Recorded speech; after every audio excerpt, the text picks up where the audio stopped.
Assalamualaikum warahmatullahi wabarakatuh. Perkenalkan, saya Septian Rama Saputra dari Prodi Manajemen Bisnis Syariah Universitas Islam Negeri Raden Masyaid Surakarta. Di video kali ini kita akan membahas ruang lingkup filsafat ontologi. Nah, apa yang dimaksud dengan ontologi? Ontologi adalah cabang dari ilmu filsafat yang berhubungan dengan hakikat hidup tentang suatu keberadaan yang meliputi keberadaan sesuatu yang ada dan yang mungkin ada. Nah, apa saja manfaat dari mempelajari ontologi ini? Yang pertama, membantu untuk mengembangkan dan mengkritisi berbagai bangunan dan sistem yang ada. Kedua, membantu memecahkan masalah pola relasi antar berbagai eksistensi dan eksistensi. Ketiga, bisa mengeksplorasi secara mendalam dan jauh pada berbagai ranah keilmuan maupun masalah, baik itu sains maupun etika. Objek garapan ontologi itu ada tiga. Yang pertama, yang ada atau being. Pada prinsipnya, ada dua, ada yang menciptakan dan ada yang diciptakan, ada yang menyebabkan dan ada yang diakibatkan. Ada yang menciptakan tidak sepenuhnya tepat untuk disebut sebagai yang ada, karena hukum sebab akibat berlainan dengan hukum yang menciptakan dan yang diciptakan.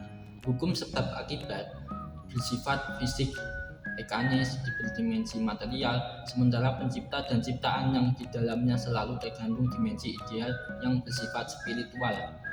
Kedua, yang nyata atau realistis. Masalah realistis ini dapat dipahami dengan pernyataan bahwa nyata dan ada mempunyai pengertian serupa. Kita dipandang sebagai keragaman yang spesifik dan prosedur ontologi yang pertama digunakan untuk membedakan apa yang sebenarnya nyata. Ketiga, esensi dan eksistensi.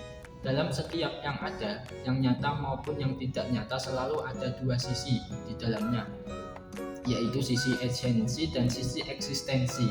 Bagi yang gaib, sisi yang nampak adalah eksistensi, sedangkan bagi yang ada konkret, sisi yang menolak bisa kedua-duanya, yaitu esensi dan eksistensi.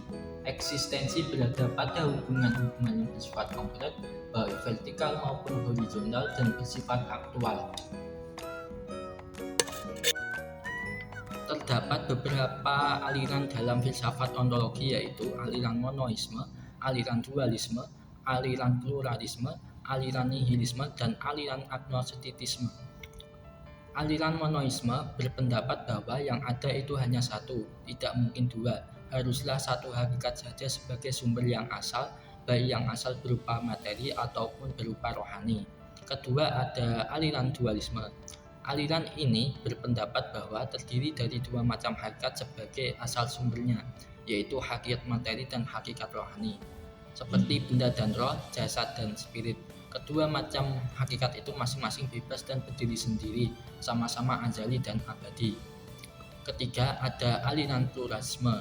Aliran pluralisme ini berpendapat bahwa segenap macam bentuk merupakan kenyataan. Pluralisme bertolak dari keseluruhan dan mengakui bahwa segenap macam bentuk itu semuanya nyata. Keempat, ada aliran nihilisme.